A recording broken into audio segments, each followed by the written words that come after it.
Troy, this is kind of what I was trying to get in the bifurcation. There's the reason, like the actual reason why Santa is a thing for Christmas. There's the real Saint Nick or something, the religious figure. Yeah. But then at some point, the lore just started going in this other direction with all the other things being the messages, right? Well, I mean, then I stand by that. I feel like... sorry, go ahead. No. I agree with you. I think the big first one is almost a way to control children. Yes. And that's their very first exposure. In modernity, I would say, yeah. In modernity. So it's like your whole life as a child, which isn't very long. You're, 1, 2, 3 years old. You're told to listen to your parents. And Santa's that first authority figure that's no longer in the family unit.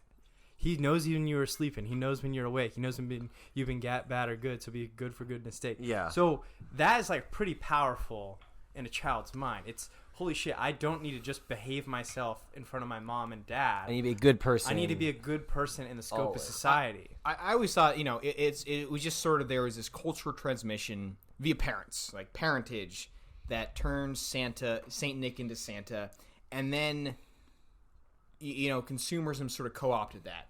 It's like, okay, why don't we turn, Santa Claus into just this, crazy vocation of buy gifts for everybody. Oh, Santa's coming to town. Woo! Like, you're going to get 40 gifts from Best Buy this year. That kind of shit. There seems to be sort of an obvious sort of lineage to that evolution, to me at least.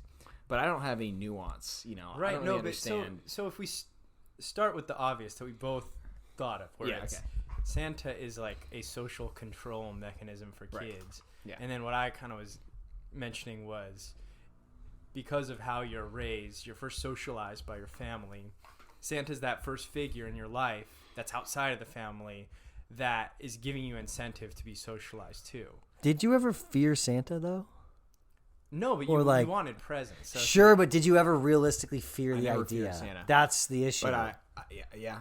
So the reason why also there's actually more evidence that, or not evidence, but that rolls off. Santa is real. I have evidence. He's with Alex Jones. So it's not just if you're gonna get presidents, right? Like, there's more to this lore. There's more to the Santa story.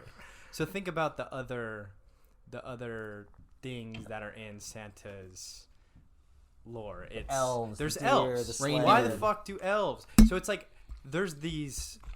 If Santa's this all-powerful figure and he has these young, basically children working for him around the clock as slaves almost, it starts thinking this is kind of how things get done. Some people just work in these intense conditions to produce things for other people. So that is like another thing that you're picking up subconsciously. I see. So you're sort of gradually exposing kids to what life is really like. Yeah. As a member of American society. I love it. You're probably going to become an elf, kid. Yeah. That's what's going to happen. I always thought that the elves as a kid were bad kids. I think we're doing what we think English teachers are doing when they have us critique a book. They're like, fuck you. The author did not at all do that. It's us doing. It's us doing this in the future. Because here's one more piece of evidence for you. Okay, hit me.